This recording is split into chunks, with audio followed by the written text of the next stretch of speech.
Salut les replayers, on se retrouve pour une nouvelle vidéo. La Ligue des Champions, les huitièmes de finale, c'est maintenant. Real Madrid, Atlético Madrid, un gros derby pour ces huitièmes. Anderson, est-ce que t'es chaud? Bah écoute, quoi le mieux qu'un derby de Madrid pour rentrer dans le vif du sujet dans cette Ligue des Champions, hein. Fémi, je veux pas te mentir, j'ai peur. Voilà. Au moment du tirage, j'avais pas peur, je faisais le fanfaron, j'étais là, je bombais le torse, mais maintenant j'ai peur. Parce que depuis quelques semaines, ce que le Real et notamment le terroriste dont Ancelotti m'a montré, bah ça me fait très peur. Voilà.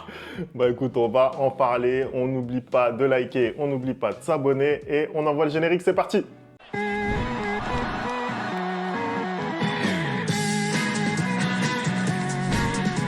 Anderson, on commence cet avant-match. Beaucoup de choses à dire, je pense, sur cet avant-match parce que on est face à une affiche quand même qu'on a vue énormément de fois et notamment en Ligue des Champions parce que c'est une affiche entre Espagnols, entre Madrilènes même, mais c'est vrai que au niveau européen, c'est également une affiche qui a énormément d'histoire. Bah écoute, on a battu cette équipe de l'Atlético 2 fois en finale, hein. Je pense que si aujourd'hui l'Atlético Madrid n'a pas de Ligue des Champions, c'est en partie à cause du Real Madrid, hein. Merci d'abord à Cristiano Ronaldo, hein, on t'oublie pas mon frère. Maintenant ça va être un beau match, hein. Je pense que c'est un gros match, même si je trouve que la hype elle a un peu redescendu quand tu regardes le niveau de jeu qu'affiche le Real Madrid ces derniers temps. Bah, tu as l'impression clairement que le Real n'est plus du tout favori, même si en Ligue des Champions, l'Atlético n'arrive pas à battre vraiment le Real. En tout cas, le Real Madrid est la bête noire de l'Atlético en Ligue des Champions. Je trouve que là, depuis quelques semaines, les débats se sont un peu équilibrés. On a bien évidemment des faits de jeu. On a également aussi des faits dans nos rangs, à savoir d'innombrables blessures, hein. Là, on note encore la blessure de Ceballos qui commençait à prendre du poids dans l'effectif, hein. On note aussi l'absence de Jude Bellingham, hein. Ça va être très préjudiciable. Et aussi, on a des joueurs qui ne sont pas à 100%, notamment Valverde, qui depuis quelques semaines, on pensait qu'il était laissé au repos, mais finalement, on a appris qu'il avait une petite blessure, une petite gêne. Et on voit là que ce soir, il a réussi à s'entraîner normalement, mais bon, je ne sais pas s'il sera à 100%. Quand on sait que contre l'Atlético Madrid, tu es obligé d'être à 100%, ça va être très difficile. Moi, j'ai hâte de voir ce match. Je sais que toi, tu es un petit peu moins hypé que moi, mais moi, en voyant ce match de l'extérieur, j'ai vraiment envie de regarder ce que ça peut donner. D'un côté, on a un Real Madrid qui déçoit un petit peu par rapport à ce qu'il a montré depuis le début de saison. Malgré tout, moi, j'ai toujours tendance à dire qu'il est dans ses temps de passage. Oui, même si là, en Liga, ils ont pris peut-être la première grosse claque. Toi avec tes temps de passage, parce que depuis le début de la saison, j'arrête pas de dire qu'on est nul. Le Femi me dit oui, non, vous êtes dans les temps de passage. Voilà, maintenant les troisièmes, tu dis quoi? Mais je dis que vous êtes à 3 points du leader catalan, en Liga en tout cas. Et puis il y a eu cette campagne de Ligue des Champions qui a pas très bien commencé, qui s'est beaucoup mieux terminée, avec des succès quand même références, et le dernier face à Manchester City, qui ont permis à l'équipe de Carlo Ancelotti d'arriver en ce huitième de finale avec vraiment beaucoup de confiance, surtout en ayant vu le tirage et celui que tu aurais pu avoir, en l'occurrence le Bayer Leverkusen. En face, on a une équipe de l'Atlético qui est en confiance, qui a terminé dans le top 8, une équipe de l'Atlético qui tient le rythme aussi en Liga. Ça, c'est peut-être quelque chose qu'on ne lui connaissait pas forcément, mais on a vraiment la sensation que Diego Simeone arrive justement à tirer le meilleur parti de son effectif. Il y a eu aussi cet énorme recrutement dont on a parlé en été, lors du dernier mercato d'été. Et on pensait déjà qu'il y avait la matière, mais avec les prestations qu'ont livrées ces recrues, ça augmente le niveau général de cette équipe. Et Julián Álvarez est peut-être le symbole de cette nouvelle Atlético Madrid. En tout cas, c'est une équipe qui joue toujours sur ses fondamentaux, avec une énorme défense et avec la capacité de punir en contre.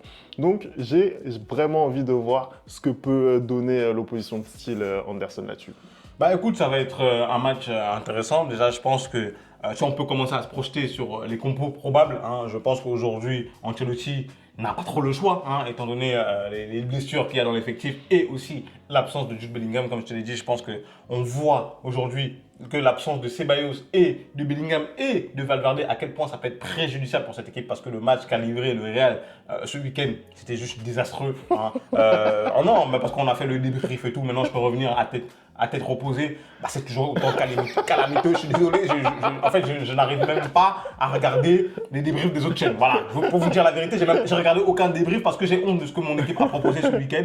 Et franchement, j'ai vu aucune envie. Et quand je vois Ancelotti venir s'asseoir en conférence de presse et dire que si on joue comme ça contre l'Atlético Madrid, bon, on va pas gagner. Bah, je suis désolé, mais mec, c'est toi l'entraîneur en fait. En fait, souvent, quand il vient s'asseoir et qu'il parle en conférence de presse, j'ai l'impression que c'est pas lui le coach. J'ai l'impression que c'est un supporter comme moi. C'est un supporter lambda. Et je comprends pas parce que je me dis, mais qu'est-ce qu'il leur dit? Parce qu'à un moment donné, c'est aussi à toi d'insuffler cette volonté à tes joueurs. Quand tu vois que le match est compliqué contre le Betis, à la mi-temps, de leur dire, mais qu'est-ce que vous êtes en train de faire, les gars? Bougez-vous, tu vois. Mais première mi-temps comme la deuxième mi-temps, tu ne vois absolument aucun changement dans cette équipe-là. Mais bon, bref. Justement, si on se projette un petit peu sur la composition, Anderson, on en parlait en off tout à l'heure, tu me disais, moi, je sais déjà ce qu'il va faire Ancelotti. Pour moi, il n'y a aucune surprise. Bah bien sûr. Mais à la lecture quand même de toutes les absences, de ce qui a pu être fait lors du dernier match contre le Betis, pour moi, c'est pas si évident. Explique-nous un petit peu. Non, moi je suis désolé. Moi je trouve que c'est évident parce que justement contre le Betis, je pense qu'il a voulu se rassurer et donc du coup essayer de le relancer. Par exemple, un David Alaba, hein, il a essayé de relancer justement un Lucas Vazquez à droite en se disant que bah, c'était l'occasion pour eux de prouver qu'ils méritaient leur place. On a vu le match désastreux que ça a donné. Je suis désolé, même Rudiger en défense centrale, c'était très très compliqué. Donc c'est pour ça que je te dis qu'aujourd'hui, il n'a pas vraiment le choix dans le sens où à gauche, bah, je vais voir encore une fois de plus Mendy. Hein. Dans les cases, bien évidemment, il y a Courtois. À gauche, je vais voir Mendy. La défense centrale, aujourd'hui, tu vas mettre Rudiger parce que pour moi, il ne va jamais prendre le risque de mettre Rudiger sur le banc. Et pour accompagner Rudiger, aujourd'hui, il n'a pas le choix, s'il veut avoir une bonne défense, que de mettre Raúl Asensio. Parce qu'on a vu ce que ça donne quand il n'y a pas Raúl Asensio dans cette défense-là. Je suis désolé, le premier but d'égalisation du Betis, en l'air comme ça sur un corner, c'est du n'importe quoi. C'est du n'importe quoi. Le deuxième but, on voit que ni Alaba, ni Rudiger n'a à son poste. Finalement, Rudiger, il va causer un penalty qui est totalement bête, alors que si tu avais eu Asensio là-dessus, sur de la vitesse, jamais de la vie, il se fait prendre en vitesse. Donc aujourd'hui, Asensio devient pour moi, c'est même le membre de la défense le plus important quand on regarde le niveau de jeu du Rudiger dernièrement. On avait parlé à un moment donné, on avait fait le conseil de classe, tu me disais que Rudiger... je t'avais dit que non, moi je trouvais que Rudiger depuis quelques temps, c'était pas trop ça. Mais vas-y. À droite, aujourd'hui, si tu mets Lucas Vazquez, c'est simple, tu perds. Il y a une stat que j'ai vue hier sur Twitter ou ce matin, c'était hier.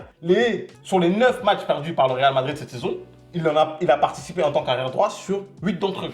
C'est exceptionnel. C'est exceptionnel. C'est-à-dire qu'en fait, aujourd'hui, il n'apporte rien. Si tu regardes la hitmap de Modric durant le match contre le Betis, tu vois qu'il est principalement à droite. Pourquoi? Parce qu'il défend à la place de Lucas Vazquez, en fait.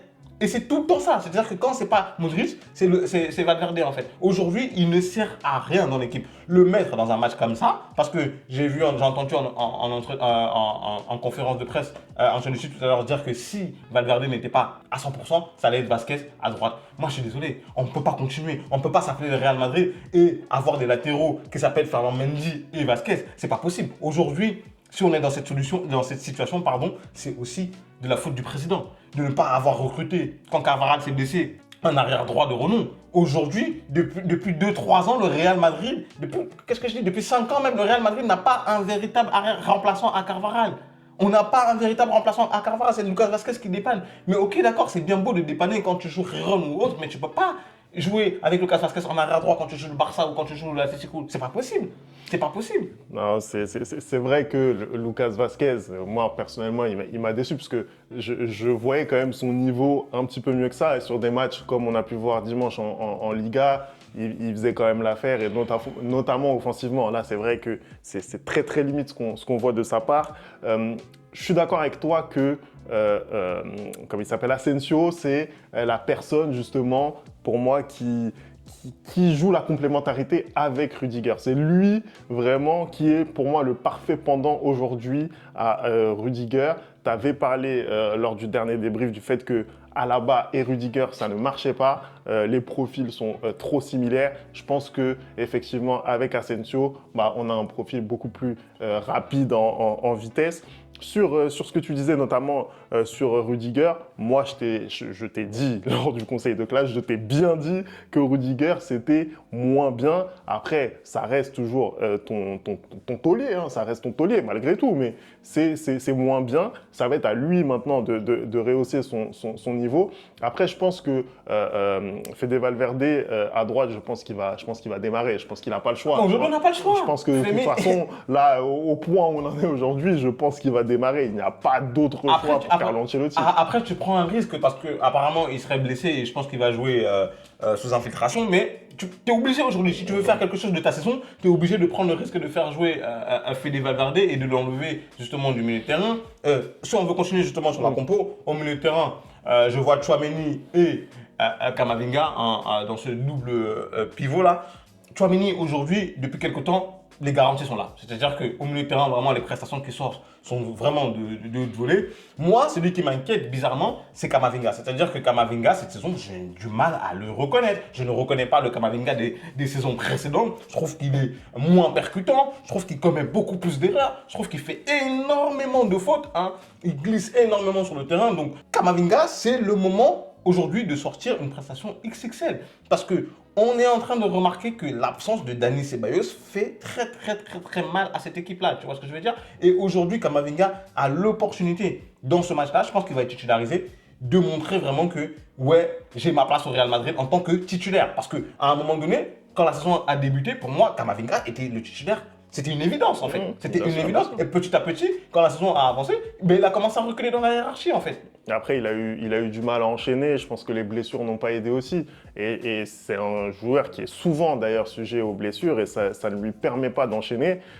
Et je pense que c'est ce qui le pénalise aujourd'hui pour pouvoir s'installer durablement dans le 11 de Carlo Ancelotti. Maintenant, effectivement, je suis d'accord avec toi. Camavinga, ça fait plusieurs années qu'on le voit dans le sérail, hein, on le voit au Real Madrid. Il a déjà un palmarès qui est bien fourni à son jeune âge, mais maintenant, c'est là où il doit prouver. C'est là où il doit vraiment être partie prenante de cette équipe madrilène. Moi, je suis d'accord avec toi. Je l'attends aussi au tournant aujourd'hui, Camavinga. Il est revenu de blessure il y a un moment maintenant. Il doit prouver que c'est vraiment un titulaire indiscutable. Totalement d'accord avec toi là-dessus.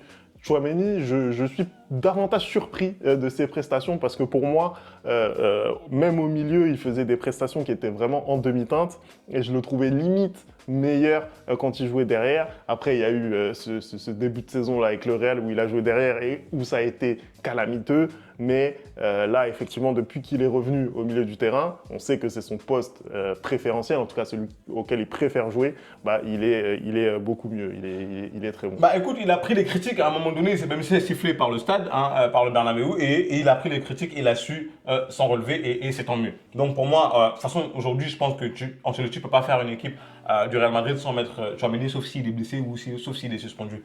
En ce qui concerne la personne qui va remplacer Jude Bellingham, moi je vois Brahim Diaz parce que je pense que c'est très compliqué aujourd'hui, en tout cas s'il n'a pas de pépins physiques, parce qu'on a appris aussi qu'il avait eu des petits pépins physiques à la fin du match contre le Betis. Je pense qu'aujourd'hui c'est très compliqué de mettre dans un match avec autant d'intensité Modric, même si je pense qu'il est capable de faire ça, mais il sort déjà d'un gros match contre le Betis et avant encore il avait aussi joué. Donc là, je pense qu'il va plutôt faire tourner et que ce sera Brahim Diaz. Je ne vois pas du tout un Arda Güler, par exemple, être titulaire. Donc je pense que typiquement, Brahim Diaz va venir remplacer Jude Bellingham et devant, bah, ça va être la même chose. Hein. On va avoir Vinicius à gauche, Mbappé à droite et au centre, pardon, et Rodrigo à droite. On sait que quand cette équipe elle attaque en 4-3-3, mais quand elle défend plutôt en 4-4-2 avec Vinicius et Mbappé qui sont laissés devant et Rodrigo qui vient un peu en quatrième milieu. Donc voilà pour moi aujourd'hui les hommes que va aligner Carlo Ancelotti. Je pense que c'est la meilleure composition que tu puisses aligner avec ce que tu as. Aujourd'hui, moi, la seule inquiétude, peut-être, je me dis, c'est s'il a envie de mettre Alaba à tout prix. Je pense que si tu dois mettre Alaba aujourd'hui, tu le mets à droite. Tu le mets à droite et tu remets Valverde au milieu de terrain à la place d'un Camavinga.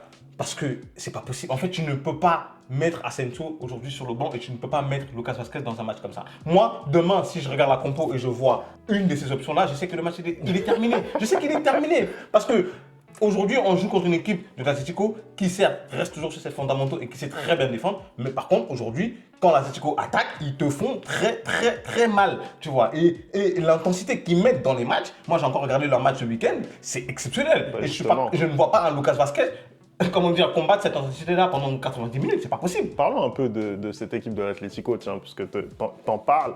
C'est vrai que l'Atlético, encore une fois, on la connaît, hein, c'est une équipe qui défend très très bien. Ça, c'est vraiment leur caractéristique principale depuis des années.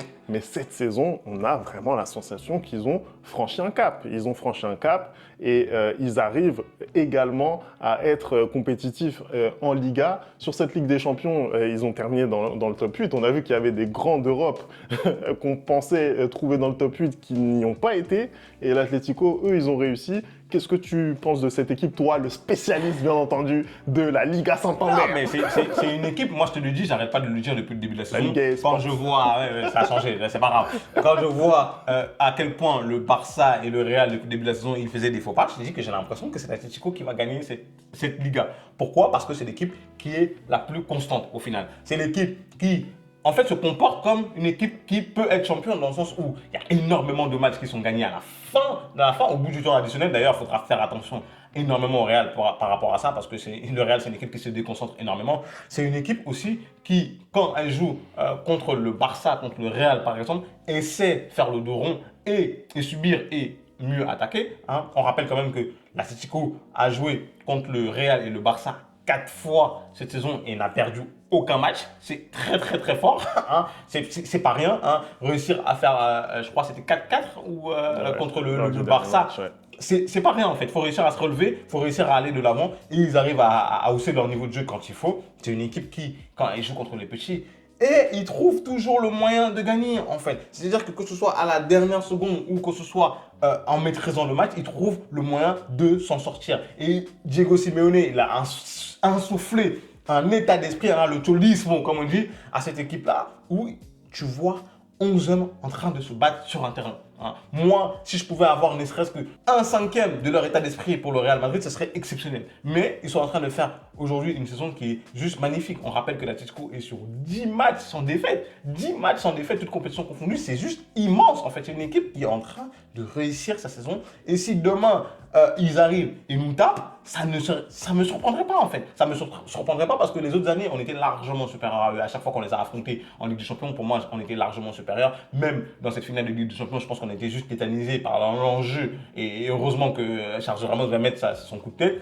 Mais sinon, cette saison, tu peux pas dire que le Real a prouvé plus que l'Atlético. C'est faux, c'est faux. Ce serait mentir. Et je pense qu'aujourd'hui, non, ce serait mentir. Non, après ce que j'allais dire, je suis d'accord avec toi. Hein. Le petit bémol que je mettrais à ça, c'est que les deux matchs et les deux confrontations qu'on a vues entre les deux équipes, pour moi, elles ont tourné à l'avantage du Real. Oui, le Real était supérieur. Dans le jeu, le Real était supérieur. Mais pourquoi? Mais au final, il y a eu un match nul à chaque fois. Pourquoi? Parce que aussi, ce que je te dis, c'est que l'Atlético sait faire le dos rond quand tu sais que devant l'adversaire, c'est le Real Madrid, quand c'est le Barça, parce qu'ils savent très très bien subir et ils savent qu'ils auront, quoi qu'il arrive, une chance de punir ces équipes-là. Et c'est ce qui arrive à chaque fois et ils arrivent à repartir avec des points. Aujourd'hui, je pense que tu ne gagnes pas le championnat avec des confrontations directes contre le Real et contre le Barça. Non, tu gagnes le championnat dans les autres matchs. Tu vois, et c'est ce que Diego Simeone a très très bien compris aujourd'hui. Moi, cette équipe, elle me fait extrêmement peur. Je te dis que quand j'ai vu l'état d'esprit dans lequel le Real avait joué contre Manchester City, bien évidemment, avec le tirage, j'ai pas eu peur de l'Atlético Madrid. Sauf que quand je regarde aujourd'hui l'état d'esprit qu'a le Real Madrid, j'espère, comme ils le disent tous, comme la Vinicius l'a dit, que le match contre le Betis c'était vraiment une erreur de parcours et que demain, je veux voir de l'intensité sur le terrain. Mais si ils reproduisent ne serait-ce que ce qu'ils ont fait contre le Betis, mais on va se prendre une tollée demain. On va se prendre une grosse tollée, moi je te le dis. Justement, Anderson, je te pose la question. Qu'est-ce qu'il faut faire? Qu'est-ce que le Real Madrid doit faire pour gagner ce match? Quelles sont les clés selon toi? Déjà, le Real Madrid doit mettre de l'intensité. Le Real Madrid doit mettre de l'intensité. Le Real Madrid doit prendre cette rencontre au sérieux. Aujourd'hui, beaucoup trop de fois, j'ai l'impression que le Real ne prend pas les matchs au sérieux.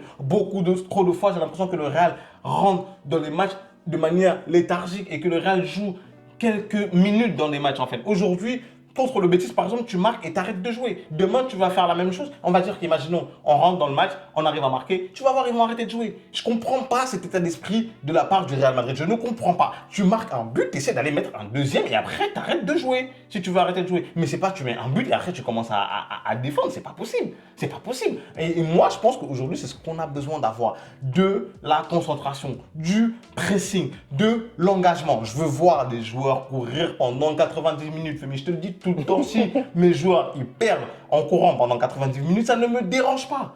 Mais le visage que j'affiche depuis quelques matchs, c'est juste lamentable en fait. C'est lamentable. Tu peux être sûr que de l'autre côté, l'Atlético, eux, ils auront envie. Eux, ils auront envie. Tu vois, eux, ils vont mettre cet engagement-là. Si toi, de ton côté, tu ne réponds pas, en plus, ça me fait peur parce que le fait qu'il n'y ait pas un joueur comme Bellingham, comme Ceballos, qui sont justement des joueurs qui, eux, arrivent à mettre cet engagement-là, hein, ou un Valverde qui ne soit pas justement à 100%, bah, ça me fait peur. Ça me fait peur. Aujourd'hui, j'ai peur que si un Camavinga ou un Brahim n'arrive pas à mettre l'engagement nécessaire, bah, ça va être très, très compliqué pour nous. Voilà. Non, je suis d'accord avec toi. Je pense que le Real, on l'a bien vu cette saison, c'est un diesel. Tu vois ce que je veux dire? Ils ont vraiment du mal à entamer leur match correctement. Même quand ils le font, parce que contre le Betis, ça a été le cas, bah derrière, ça se liquéfie complètement. Donc pour moi, vraiment, c'est vrai que la régularité sur l'ensemble d'un match, ça va être la clé. On se rappelle même contre Manchester City, il y a, on sent que c'est inégal en fait. On sent que voilà, tout n'est pas parfait de la première à la 90e. Mais ça, pour une équipe, un club comme le Real Madrid, surtout dans sa compétition reine en Ligue des Champions, bah, c'est compliqué. Tu vois, ils sont obligés de faire ça, je pense, de jouer pendant 90 minutes. Anderson, Surtout qu'il ne te reste que ça à jouer. Je suis désolé. Parce que pour moi, la Liga, c'est mort. Non, pour moi, la Liga, c'est mort. Et aujourd'hui, je pense que si tu dois te concentrer sur une compétition, c'est la Ligue des Champions. Je pense qu'on aura l'occasion d'en parler de la course au titre en Liga. Pour moi, c'est pas mort. Mais en tout cas, sur ce match-là, Anderson, qu'est-ce que tu penses? Qu'est-ce que tu vois? Je te demande ton prono. La vérité, Fémi, c'est que je suis partagé. Parce que mon cœur de supporter me dit que j'espère que le Real va gagner. Mais en même temps, si j'écoute ma raison, je me dis que le seul moyen aujourd'hui, parce qu'à un moment donné, il faut qu'on en parle. Le seul moyen aujourd'hui pour qu'on se débarrasse de Carlo Ancelotti, bah, c'est qu'on soit éliminé. Non, je suis désolé. C'est la stricte vérité, pardon. Parce qu'aujourd'hui, on ne peut pas continuer comme ça. Moi, j'en ai marre de voir mes joueurs rentrer sur le terrain et compter uniquement sur des espoirs individuels. À chaque fois, je ne vois pas une tactique qui est mise en place. Je ne vois pas nos idées de jeu. Contrairement à toutes les autres équipes que je regarde, je vois une identité de jeu. Aujourd'hui, je ne sais pas c'est quoi l'identité de jeu du Real Madrid. Donc, bien évidemment que j'ai envie que le Real gagne. Mais moi, aujourd'hui, je pense dans la longueur, dans la durée. Et j'aimerais que Ancelotti parte. Un prono. Et si Ancelotti doit partir, je vois bien l'Atlético gagner 2-1 au Santiago Bernabéu. Voilà. Ok. Bon petit prono. Moi, j'y crois pas personnellement. Je pense que le Real va faire le nécessaire au Bernabéu. Dans cette rencontre aller, en tout cas, je les vois gagner 3-1. 3-1. Après, voilà, on verra ce qui se passe au retour. Mais en tout cas, à l'aller, je pense que ça va bien se passer pour eux. Vous nous dites dans les commentaires ce que vous pensez de ce match, comment vous sentez cette double confrontation. On se fera un plaisir de vous répondre. Merci d'avoir regardé cette vidéo. On n'oublie pas les bonnes habitudes @LeReplayFoot. Et on se retrouve très vite pour une nouvelle vidéo. Ciao.